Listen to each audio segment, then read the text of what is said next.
You will hear part of a lecture for students about suburbs. First, you have some time to look at questions 31 to 40.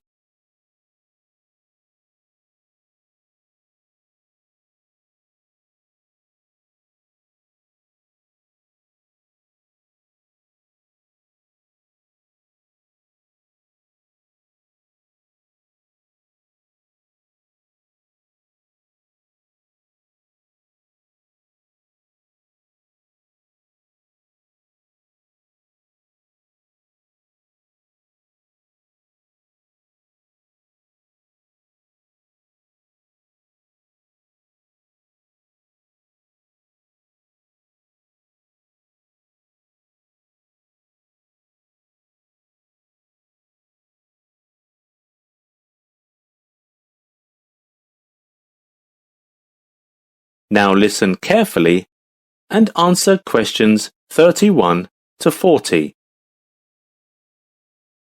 In the beginning of human civilization, there were no cities. There were just small settlements. They grew with time and became villages and towns. Then, at a certain stage when the size became big enough, we call it a city. So, what about suburbs?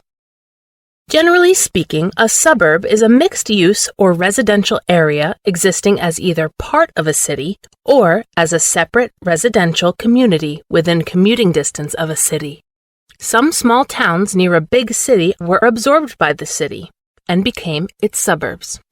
Many labor workers, such as carpenters, construction, and factory workers, live in the suburbs of the city.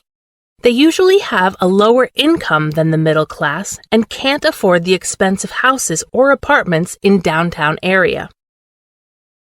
They live in the suburbs where the infrastructure is poor and the rent is low. Interestingly, you may also see wealthy residents, most of whom are highly paid engineers, lawyers, and doctors, enjoy their life in the suburbs. They live in the expensive neighborhoods, which are located in the nicer areas. They usually have a very big house and a garden and a garage. Traditionally, many people think that living in the suburbs is less convenient than living downtown, where there were supermarkets, shopping malls, and other facilities.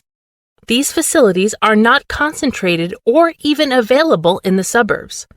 Sometimes, people there have to travel for half an hour to get to the nearest market or grocery store. Actually, there are many good things about living in the suburbs. For instance, people pay relatively low taxes than people in the city, so they can have a more disposable income. And food is cheaper than those in the cities.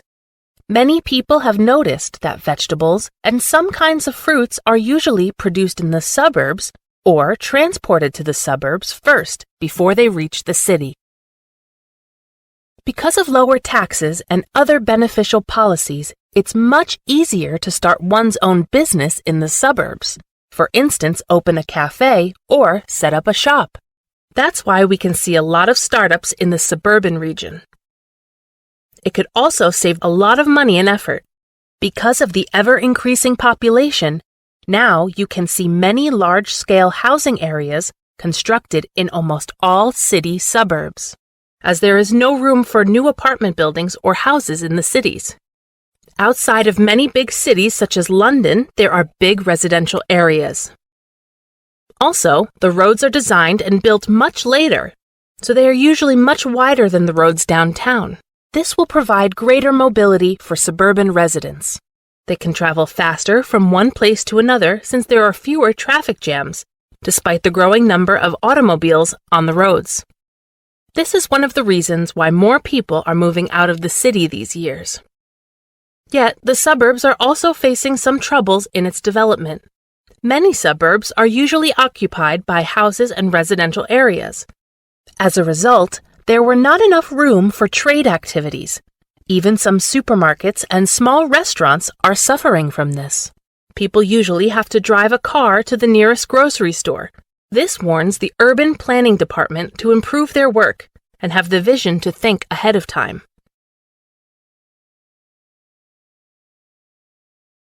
I think you might be interested in an interview that we did with some residents in the suburban area of London. Their opinions can give us a picture of what suburban life is like compared to life downtown. Jack Simmons is an office worker who lives in the western suburbs of London. Through his observation, he thinks that although there are few public gyms or clubs, and it's not convenient to travel to the town for fitness classes, people in the suburbs actually do more exercise, such as jogging and swimming. So, he concluded that the suburban folks enjoy a much healthier lifestyle compared with their city counterparts.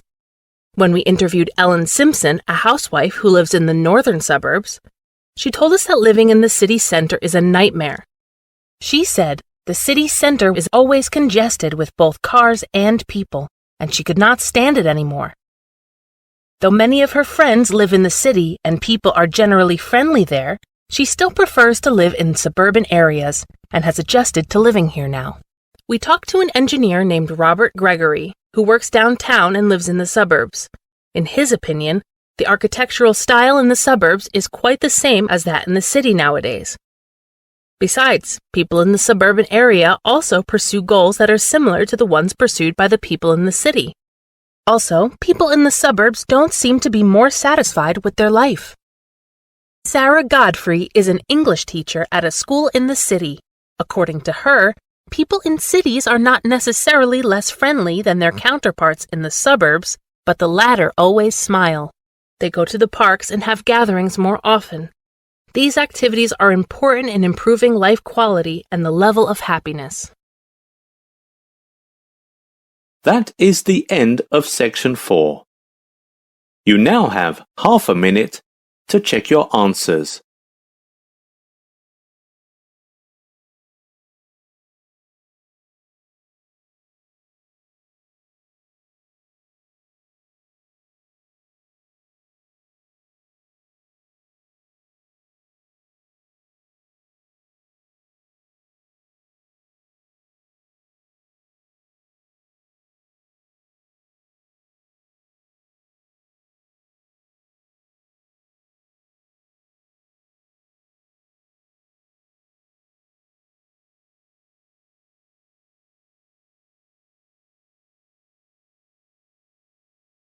That is the end of the listening test. In the IELTS test, you would now have 10 minutes to transfer your answers to your answer sheet.